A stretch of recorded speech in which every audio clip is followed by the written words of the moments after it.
Hello friends, welcome to my channel. Friends, last video में हमने आपको अवतल दर्पण के द्वारा प्रतिबिंब बनने के नियम के बारे में बताया था और सारे प्रतिबिंब बना दिए थे। 6 की 6 स्थिति हमने पढ़ ली थी। यदि आपने हमारी लास्ट वीडियो नहीं दी थी आप तो डिस्क्रिप्शन में लिख दिया हुआ है, वहां से जाकर आप देख सकते हो। आज हमें पढ़ना है उत्तल दर्पण द्वारा प्रतिबिंब प्राप्त करने के नियम। हमने जिस प्रकार आपको अवतल दर्पण में बनाए थे वे ही सारे नियम यूज होने वाले हैं, लेकिन जो मेन मुख्य रूप से दो यूज होने वाले हैं वे आपको मैं आज बता देता हूँ। तो आज हम पढ़ने वाले हैं उत्तल दर्पण द्वारा प्रतिबिंब बनाने के नियम। उत्तल उत्तल दर्पण द्वारा उत्तल दर्पण द्वारा प्रतिबिंब उत्तल दर्पण द्वारा प्रतिबिंब बनाने के नियम। जिस तरीके से अवतल दर्पण में हमने आपको बताया था वैसे ही आपको पढ़ना है, लेकिन इसमें दो यूज होते हैं। मैं आपको यहाँ पर दो बता रहा हूँ। नंबर 1, मान लीजिए फ्रेंड्स हमारे पास ये उत्तल दर्पण है, इसके आंतरिक भाग पर हमने पॉलिश की हुई है। ये इसका प्रिंसिपल एक्सिस मुख्य अक्ष है, ये दर्पण का ध्रुव, ये फोकस है और ये वक्रता केंद्र है। पहला नियम क्या कहता है? मुख्य अक्ष से समांतर आने वाली प्रकाश किरणें, मान लीजिए कोई प्रकाश किरण मुख्य अक्ष से समांतर आ रही है तो दर्पण से परावर्तन के पश्चात फोकस से आती हुई प्रतीत होती है। इसका ऐसे परावर्तन हो जाएगा, ये ऐसे चली जाएगी, और इसका ऐसे परावर्तन हो जाएगा, ये ऐसे परावर्तित हो जाएगी। जब हम इनको पीछे की ओर बढ़ाते हैं तो ये फोकस से आती हुई प्रतीत होती है। तो पहला नियम क्या कहता है? मुख्य अक्ष से समांतर आने वाली प्रकाश किरणें उत्तल दर्पण से परावर्तन के पश्चात फोकस से आती हुई प्रतीत होती है। ये पहला नियम है, ये आपको याद रखना है। दूसरा नियम क्या कहता है? लिख देता हूं मैं इसे एक बार। मुख्य अक्ष के समांतर मुख्य अक्ष के समांतर आने वाली प्रकाश किरणें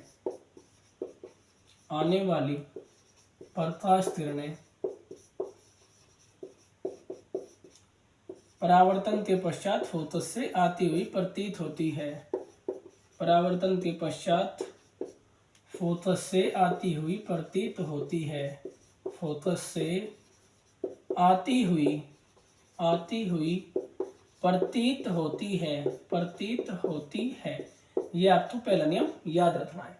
अब हम देख लेते हैं दूसरा नियम क्या है। दूसरा नियम क्या है? मान लीजिए फ्रेंड्स हमारे पास एक उत्तल दर्पण है। इसके आंतरिक भाग पर हमने पॉलिश की हुई है। ये इसका प्रिंसिपल एक्सिस मुख्य अक्ष है और ये दर्पण का ठीक मध्य बिंदु, दर्पण का ध्रुव, ये फोकस है और ये क्या है? वक्रता केंद्र सेंटर है। दूसरा नियम क्या कहता है? अगर दर्पण के वक्रता केंद्र की ओर कोई प्रकाश किरण जा रही है, मान लीजिए कोई प्रकाश किरण दर्पण के वक्रता केंद्र की तरफ जा रही है तो वह दर्पण से परावर्तन के पश्चात उसी मार्ग पर वापस परावर्तित कर दी जाती है। तो ये प्रकाश किरण वक्रता केंद्र की तरफ जा रही है तो यह दर्पण से परावर्तन के पश्चात उसी मार्ग पर वापस परावर्तित कर दी जाती है। ये आपको याद रखना है। दूसरा नियम क्या कहता है? दर्पण के वक्रता केंद्र की ओर जाने वाली प्रकाश किरण दर्पण के वक्रता केंद्र की ओर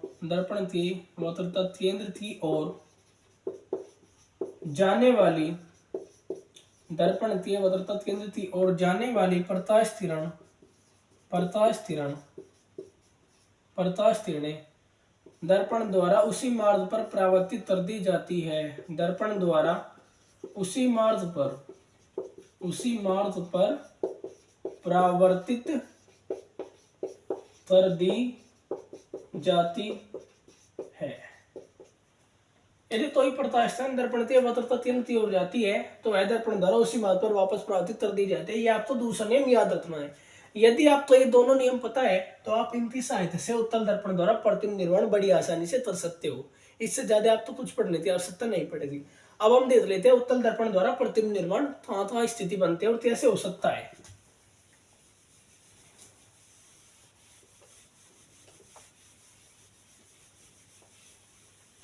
अब हम देखते हैं उत्तल दर्पण द्वारा प्रतिबिंब निर्माण कहाँ इसके सामने वस्तु रखी जा सकती है और प्रतिबिंब निर्माण कैसे होता है, यह अब हमें पढ़ना है।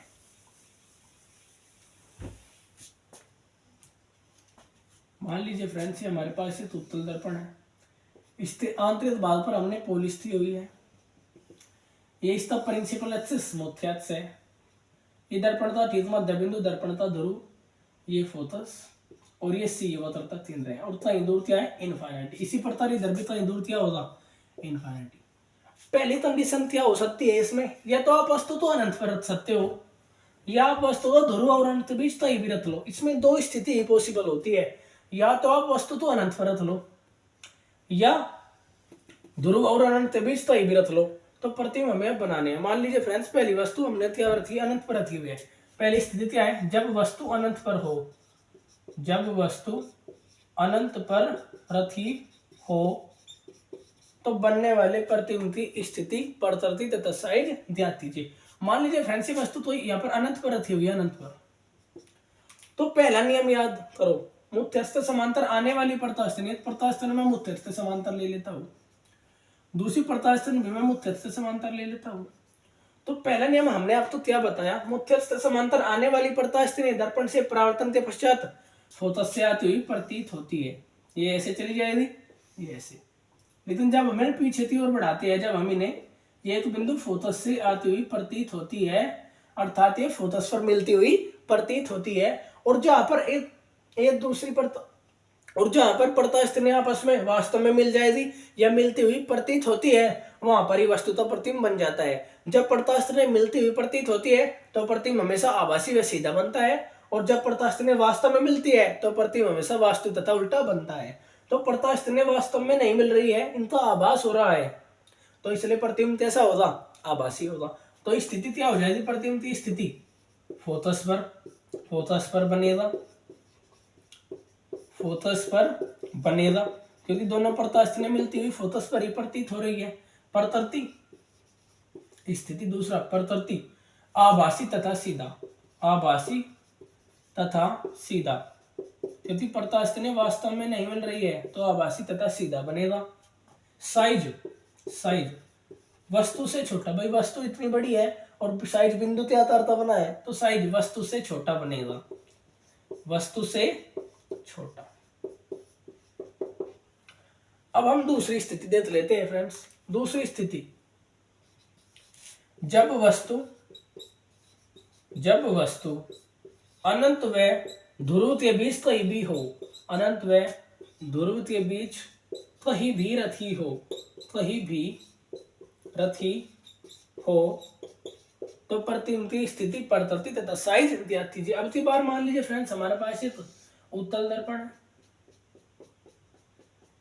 ये इसका प्रिंसिपल मुख्यात से दर्पण का ठीक मध्य बिंदु, दर्पण का ध्रुव, ये फोकस है, और ये सेंटर है वक्रता केंद्र। अब की बार क्या करता हूँ, प्रत्यास्थ क्या, सॉरी, ये वस्तु तो यहाँ पर रखी हुई है, यहाँ पर रखी है, मान लीजिए वस्तु इधर रखी हुई है, अनंत में ध्रुव के बीच। तो पहला नियम क्या कहता है, मुख्यस्थ समांतर आने वाली प्रत्यास्थ ने, एक प्रत्यास्थ में मुख्यस्थ समांतर भेज देता हूँ, तो दर्पण से परावर्तन के पश्चात फोकस से आती हुई प्रतीत होती है। दूसरे प्रत्यास्थ में क्या करता हूँ, दर्पण के वक्रता केंद्र की ओर भेज देता हूँ, दर्पण के वक्रता केंद्र की तरफ। मान लीजिए प्रत्यास्थ दर्पण के वक्रता केंद्र की तरफ जा रही है ऐसे, तो हमने आपको अभी बताया था दर्पण के वक्रता केंद्र की तरफ जाने वाली प्रत्यास्थ ने दर्पण द्वारा उसी मार्ग पर परावर्तित कर दी जाती है जिस मार्ग से वो आई है। तो यह ऐसे आई, ऐसे वापस चली जाएगी। ये दोनों प्रत्यास्थ ने जहां पर मिल जाएगी या मिलती हुई प्रतीत होगी, वहां पर इस वस्तु का प्रतिबिंब बन जाएगा। ये दोनों प्रत्यास्थ ने यहाँ पर मिलती हुई प्रतीत हो रही है, यहाँ पर एक दूसरे को हटती हुई प्रतीत हो रही है, तो इस बिंदु पर इसका प्रतिबिंब बन जाएगा। तो प्रतिबिंब की स्थिति देखो आपका बनेगा, स्थिति फोकस व ध्रुव के बीच बनेगा, फोकस व ध्रुव के बीच, फोकस व ध्रुव के बीच, फोकस व ध्रुव के बीच बनेगा। प्रकृति, प्रकृति प्रत्यास्थ ने वास्तव में नहीं मिल रही है, हमें आभास हो रहा है, तो प्रकृति आभासी व सीधा, आभासी तथा सीधा, आभासी तथा सीधा। साइज वस्तु से छोटा, साइज वस्तु से, वही वस्तु इतनी बड़ी थी, इससे छोटा ही बना प्रतिबिंब, तो साइज हो जाएगा वस्तु से छोटा आकार का, वस्तु से छोटा, वस्तु से छोटा। तो आप तो याद रखना है। जब फ्रेंड्स हमने आपको उत्तल दर्पण की दोनों स्थिति बता दी, अब यहाँ से हम क्या निष्कर्ष निकाल सकते हैं, जब वस्तु अनंत पर रखी थी तो प्रतिबिंब फोकस पर बनना आता, और जब वस्तु अनंत और फोकस के बीच कहीं भी रख लो आप, तो प्रतिबिंब फोकस से ध्रुव के बीच बनेगा। तो आपको ये बात याद रखनी है, उत्तल दर्पण में हमेशा प्रतिबिंब ध्रुव व फोकस के बीच बनता है, जब अनंत पर होती है तभी फोकस पर बनता है। उत्तल दर्पण में हमेशा वस्तुतः प्रतिबिंब ध्रुव फोतस्ते बीच बनता है। जब वस्तु अनंत पर होती है तभी फोकस पर बनता है और हमेशा आभासी तथा सीधा होता है और वस्तु से छोटा होता है।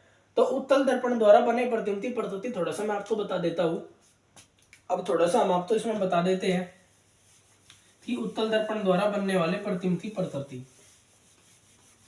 उत्तल दर्पण द्वारा बनने वाले प्रतिबिंब की प्रकृति।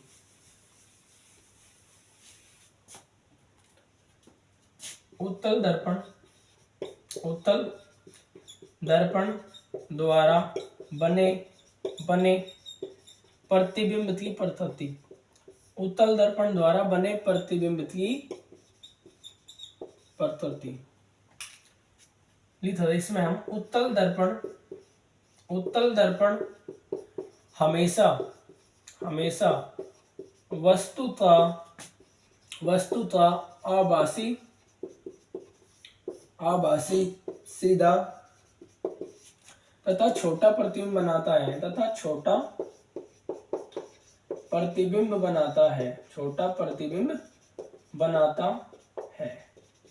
उत्तल दर्पण हमेशा वस्तुतः आभासी सीधा तथा छोटा प्रतिबिंब बनाता है। हमेशा वस्तु से छोटा ही प्रतिबिंब बनाएगा उत्तल दर्पण, आभासी बनाएगा और सीधा बनाएगा और हमेशा ध्रुव फोकस के बीच बनाएगा। उत्तल दर्पण हमेशा ध्रुव और फोकस के बीच ही प्रतिबिंब बनाता है। ध्रुव और फोकस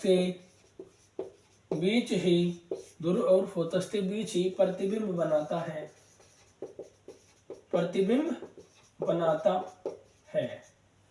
लेकिन जब वस्तु अनंत पर रखी हो